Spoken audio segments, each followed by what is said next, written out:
Hi!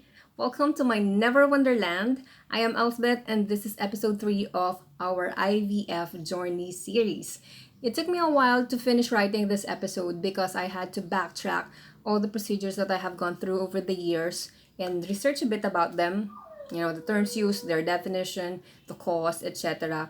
because I want to be as accurate as possible in writing the series. But hey, I'm not a doctor, and I just want to clarify that everything I say here is just based on our experience and I guess hearing ability, memory, and the records I kept all those years. And it's a good thing I kept a personal record.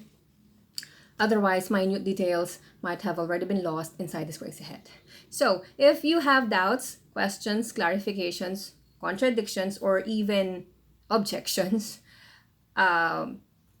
please feel free to leave a comment below. Or if you're embarrassed to ask publicly, you may send me a private message through my Facebook page, Elsbeth L.S.E.'s Never Wonderland, and I will try my best to answer them. However you choose to send your message, though, just put it nicely. Anyway, continuing with with the series, I left off at the point where our OB-GYN was about to turn us over to her IVF specialist friend. But before she did that, she suggested that I undergo DNC or dilation and curettage first. I don't know if I pronounced that correctly, so I'll just put the term inside this video, and you can research for yourself how it is pronounced. Anyway, she suggested that it's also commonly known in the Philippines as raspa. So she suggested raspa so as to clean up the polyps inside my uterus. Now, uterine polyps are growths that are attached to the inner wall of the uterus and extend into the uterine cavity. They are usually non-cancerous, but they can hinder the journey of the sperms to the fallopian tube and fertilizing mature egg. And if one of the sperms does get through and successfully fertilize an egg, the fertilized egg might have difficulty attaching to the uterine wall if there are polyps embedded or hanging, staking out around the uterine wall. So she suggested raspa before we continue with the IUI procedure. So, everything's clean. Now, DNC or RASPA is a surgical procedure in which the cervix of the female, it's like a door after the vaginal canal, the door to the uterus. That's the best way I can describe it. So, the cervix is expanded using a dilator, and the uterine lining is scraped with a curette. That's why it's called dilation and curettage. And it is performed to treat various uterine conditions like polyps. My polyps have actually been removed already in my first RASPA or DNC when I lost our first baby. But that had been over a year ago, so they have grown back again. They have a tendency to do that. So husband and I agreed to do that first to pave the way for the IUI or intrauterine insemination. Although this was my second DNC, it was my first spinal anesthesia. In my first DNC, I was only given general anesthesia administered intravenously. I guess that's because I was already, well, it's a miscarriage. So I think it's naturally open and they don't have to do anything. They just have to wait for the embryo to come out, and they just resorted to DNC because not all the blood is coming out. So it's like similar to labor already. So they just gave me meds that induce labor to flush out the dead baby. Anyway, on my second, I'm guessing it was a combination of both general anesthesia and spinal anesthesia because I know that I was already feeling sleepy from something they gave me when they had me in a fetal position. and injected something through my spine. Funny anecdote, I had a very, very itchy throat that day, and I was coughing real bad. I couldn't do anything about it. I wanted to scratch my throat so bad, but I was already feeling groggy. I was so loud, laughing, coughing, and complaining about my throat. And the nurses and the doctors, they treated me and they put the flam in my mouth to soothe my throat. But I accidentally swallowed it whole. I was coughing uncontrollably, and I almost, well, I did choke on it, and I went really wild about it. I was so out of it, like those videos of people under the influence of anesthesia. My doctor jokingly asked me if I knew who she was, and I said, "Yes, doc, of course I know who you are. I just can't see you clearly because I don't have my glasses on, but not because I'm drugged." It was something like that. She laughed and said, "Go on, sleep now. You will not remember any of this when you wake up." To which I replied, "Oh, I am sure I will. I will remember this, doc. I will." And I did. I told her about it the next time I saw her. She was surprised that I did. Too bad it wasn't recorded on video. That would have been funny to watch, right? For those wondering about the cost of the DNC or RASPA, it was around 38,000 pesos. After PhilHealth discount was deducted, initial total was 47,000. It was higher than my first DNC.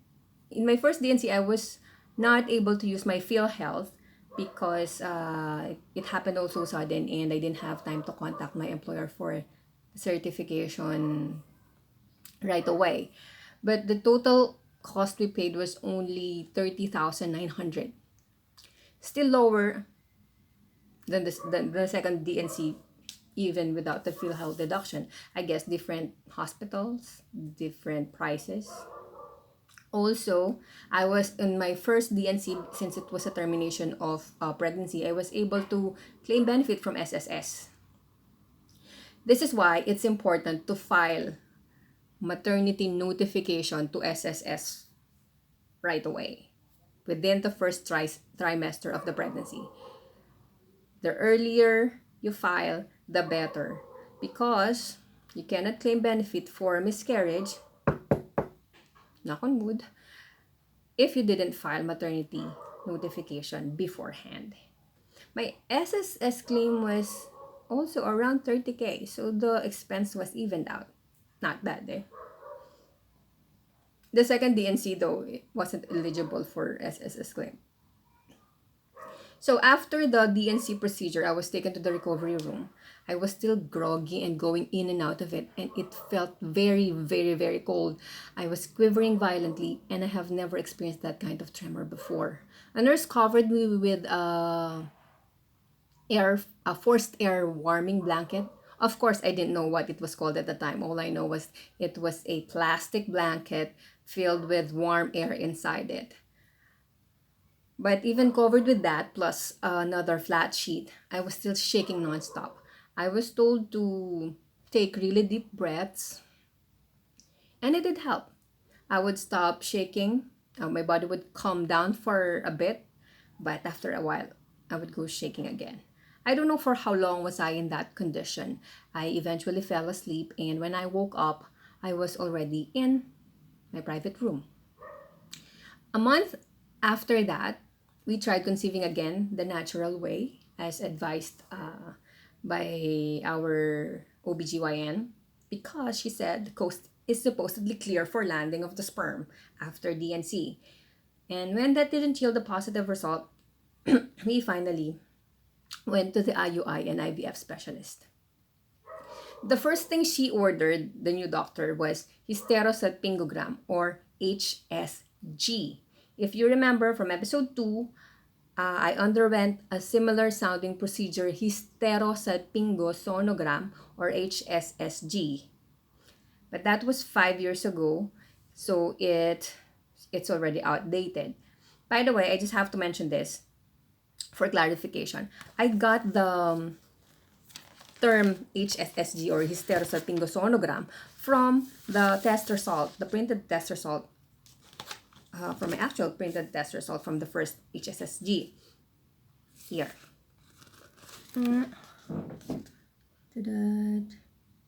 There, right? Hysterosalpingosonogram, and it's abbreviated as HSSG. Okay. But when I search on the internet and when I check my my current Hysterosalpingogram, this is the current. The term that is more widely used on the internet is Hysterosalpingogram, or sometimes Hysterosalpingography, both referred to as HSG only, not HSSG. I don't know why the name differences, but I'm sure they are one and the same. Then again, I'm not a doctor, but I know that the procedure they put me through are the same. But for the sake of my tongue's health and for simplicity, I'll just refer to them both as Hystero. Okay? The huge difference, though, that I am sure of is the cost. My first Hystero was only 4,000 pesos. My second was around 18,000 pesos. I am just estimating for the second because I don't have recollection of the of the payment per se. Husband was the one who settled the bill because I was still groggy from the meds. The anesthesia really kicked in only after the procedure. But I remember that 13K was covered by PhilHealth, and we only paid 5K or so. I remember this clearly because husband didn't want to go downstairs on the first floor to settle PhilHealth or to claim for the PhilHealth. We were on the seventh floor, and he didn't want to go the trouble, thinking that only a small amount would be covered by PhilHealth. But boy, was he glad that I made him do it. I think that's another difference. I wasn't given any medication in my first hystero, so I felt the full force of the thick liquid entering my body. It felt like a very painful dysmenorrhea. Well, that's redundant. It felt like dysmenorrhea. Maybe that's why the second was more expensive. Plus, the equipment used in the second was more high-tech. In the second hystero, I was given intramuscular injection of anesthesia on my arm. But I was still awake during the procedure, so I knew everything that went on. It still hurt a little bit because the anesthetic took a while to take effect. The feeling was having very mild cramps. Prior to this, days before, I was prescribed doxycycline, and it's an antibiotic prophylaxis to be taken twice a day, 2 days before the procedure, and on the day of the procedure, and 2 more days after the procedure. And then on the day itself, as I've mentioned, the anesthesia. But as I've said, I was awake during the procedure, and our OB showed us the ultrasound of my uterus and fallopian tubes as the fluid passes through them, indicating that I have no polyps and blockages whatsoever. It says here, no unusual findings seen in the plain film of the pelvis, no abnormal calcifications, etc., etc. Impression bilaterally patent fallopian tubes. So we're good. So we proceeded with the IUI plan. Now, IUI, Intrauterine Insemination. It's a type of artificial insemination. As the name suggests, it's artificial. It's like a simulation of intercourse but without physical contact. Instead of a penis, it's an insemination catheter. Insemination catheter, it's like a tiny straw-like tube being inserted into the vagina, passing through the cervix and into the uterus. This catheter contains the sperms, but before the insertion, sperms are washed, or the sperm is washed and concentrated first, and then placed directly in the uterus around the time of ovulation, where the ovary releases one or more eggs to be fertilized. Now, sperm washing is a process wherein a solution containing antibiotics and protein supplements is added to the ejaculate. And then the seminal fluid is eliminated from that sample, and only the sperm cells are collected and concentrated for insemination. This procedure takes only about 20 to 40 minutes. Everything is timed. The female is prepared for this beforehand, and then the partners will go to the fertility clinic at the appointed date and time to have this done.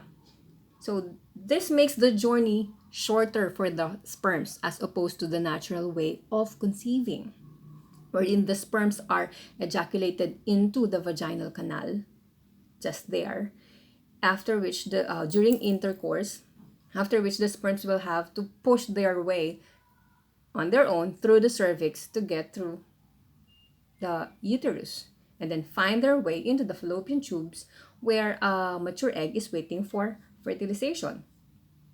Remember, we are talking about microscopic units here, so it could be a very, very long way for them. And fertilization would only happen if the intercourse or happened during the ovulation 24-hour window. And if not, they have to survive and live long enough until the ovulation day. So if they're not healthy or fast enough, they might lose their chance at fertilization. Now, preparations for the IUI and natural workup are very similar. In our experience, we did the following. Let me just read from my writing. 1. Husband continued the supplements he had been taking since the natural workup to improve sperm count and quality. Me, I took folate or folic acid supplement, also continuing from the natural workup. Folic acid reduces the risk for birth defects and lowers the risk of preeclampsia and early labor. Ideal is 3 months of taking it before the conception, whether natural, IUI, or IVF. In the natural workup, I took Clomid or clomiphene citrate, 1 tablet per day for 5 days, starting on the first day of menstruation. This helps in the production and release of an egg. That is just putting it simply. In the IUI, clomiphene was replaced with letrozole and taken for 5 days as well, but 2 times a day, and I started on the second day of menstruation. Same with natural workup. My uterus and ovarian follicles were then monitored from every now and then by transvaginal ultrasound. My OB was measuring the size of the follicles, if they are growing and maturing, and measuring the uterine wall if it is thickening.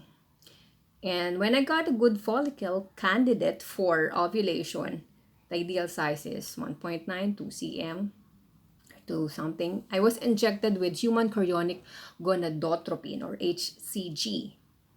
This medication is used to trigger ovulation so that we are sure that I'm ovulating at the time of the IUI. HCG might sound familiar to you because that is the chemical that is being measured by the pregnancy test, the home pregnancy test. Anyway, IUI then was performed the following day. Husband and I went to the clinic. He masturbated into a cup.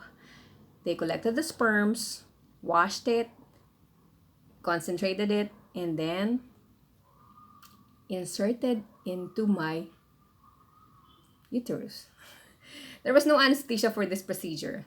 After that, the waiting game begins.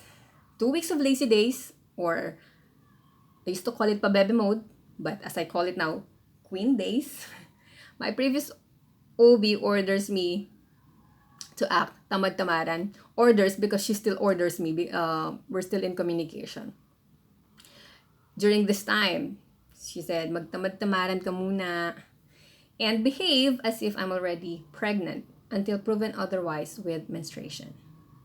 The same applies in natural workup. After you had sex during the fertile days, lazy days. And in IVF, after the embryo transfer, like the situation I'm in right now, lazy days, queen days, and pabebe mode is on. And this is what I always had to explain to friends who were inviting me to meet up, go someplace. I have to explain to them how I can't go. I can't travel or be in places with many people. Most of them understand. Some of them say they do, but felt like they really don't. And I feel that I don't know if this just paranoia or depression, but it felt like they're secretly thinking I'm just being difficult, maarte, or just acting or something.